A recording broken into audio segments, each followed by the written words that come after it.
আজকে ছিল 9th June. এই কদিন এতটা পরিমাণে গরম হচ্ছে, মানে রান্না করতে এতটা কষ্ট হচ্ছে।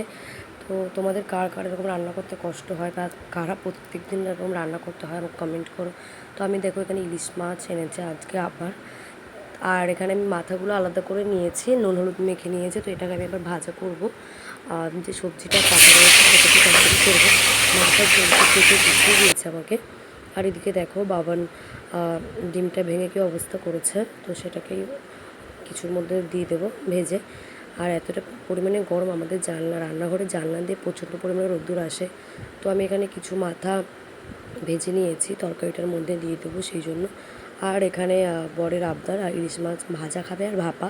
তো আমি এখানে 7 পিস মতো ভাজা করব। আমি নুন হলুদ ভালো করে মেখে নিয়েছি। তো তারপর আমি বেশি করে তেল দিয়ে ভেজে নেব। তো মাছের পিসগুলো অনেকটাই বড় ছিল, দুটো মাছ ছিল এখানে, ওই 22 থেকে 23 পিস মাছ হয়েছে। দেখো পিসগুলো কতটা বড়। আর আমি 3 পিস করে ভাজা করবো। তো এরকম লাল লাল করে ভেজে নিয়েছি, তার সাথে কাঁচা লঙ্কা। তোমরা কারা কারা ইলিশ মাছ ভাজা কাঁচা লঙ্কা দিয়ে মেখে খাও আমাকে সেটাও কমেন্ট করো। আর এই যে বাদবাকি মাছগুলো ভেজে নিয়েছি। আর এদিকে আমি জিরে আর কাঁচা লঙ্কা, একটু শুকনো লঙ্কাও দিয়েছি, একসাথে মিক্সি করে নিয়েছি। এখানে কিন্তু গোটা জিরে মিক্সি করেছে। আর তার মধ্যে হলুদ, নুন হলুদ, তেল আর সর্ষের তেল আমি ভালো করে মেখে নেব। তো মাছ ভাজতে ভাজতেই আমি রেডি করছি। তো দেখো মাছটা আমার কমপ্লিট হয়ে গেছে। মাছের তেলটাও আমি দিয়ে দিয়েছি পুরোটা, কেন অনেকেই তো খাবে, তেল লাগবে অনেকটা। তো এই যে মাছটা কমপ্লিট। আর এদিকে আমি একটু সর্ষের তেল নিয়ে রাঁধুনি ফোড়ন দিয়ে আমি সবজিটা বসিয়ে দেবো। তো এই যে এখানে বেগুন, ডাঁটা শাক আছে, মিষ্টি আলু, এমনি নর্মাল আলু আর কাঁকরোল আছে। তো সব কিছু একসাথে করে একটা সবজি রান্না করব।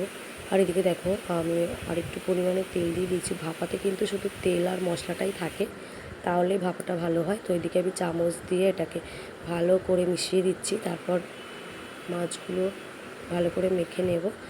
তো এই যে একটা বড় গামলা নিয়েছি, ওই যে বললাম অনেক পিস মাছ, তো আমার বড় গামলা লাগবে। তো সেটাকে আমি মেখে আমি একটু ঢেকে রেখে দেবো। আর এদিকে আমার সবজিটা প্রায় ভাজা হয়ে গেছে, এবার আমি জল দিয়ে দেবো।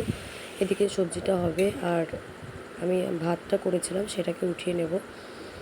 তারপর মাছের মাথাগুলো আমি হাত দিয়ে একটু ভেঙে দিয়েছিলাম যাতে একটু মিশে যায়। তো এই যে তরকারিটা প্রায় কমপ্লিট। আর এইদিকে দেখো মাছটাকে অর্ধেকটা মনে হচ্ছে রান্নাই হয়ে গেছে, তবে আমি এখনও রান্নাও করিনি। এদিকে তেল দিয়ে একটু জিরে তেজপাতা ফোড়ন দিয়েছি, তারপর মাছটাকে দিয়ে দেবো। তো দেখো দেখেই মনে হচ্ছে রান্না করা, কিন্তু না। এবার এটাকে আমি একটুও কষবো, মানে কষা করবো না, একদম জল দিয়ে দেবো। তো এই যে ঢেকে রান্না করে নিচ্ছিলাম। তারপর একটু নুন চেক করলাম, তো সব কিছু ঠিকই ছিল।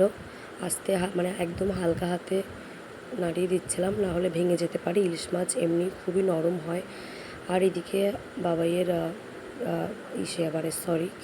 পেঁপে আর ডাল বসিয়েছি একসাথে, পেঁপে দিয়ে ডাল। আর এদিকে আমার মাছটা প্রায় কমপ্লিট হয়ে এসেছে। তো আমি হালকা হাতে একদম নাড়িয়ে দিচ্ছি। তো দেখো কালারটাও কত সুন্দর এসেছে। তো এটা আমার পুরোটা কমপ্লিট, আমি এটাকে ঢেকে রাখবো। আর বাবাইয়ের তরকারিটা ডালটাও এখানে প্রায় হয়ে এসেছে। তো রান্নাবান্না কমপ্লিট। তোমাদের আমার রান্নাগুলো কেমন লাগলো আমাকে কমেন্ট করে জানিও। আর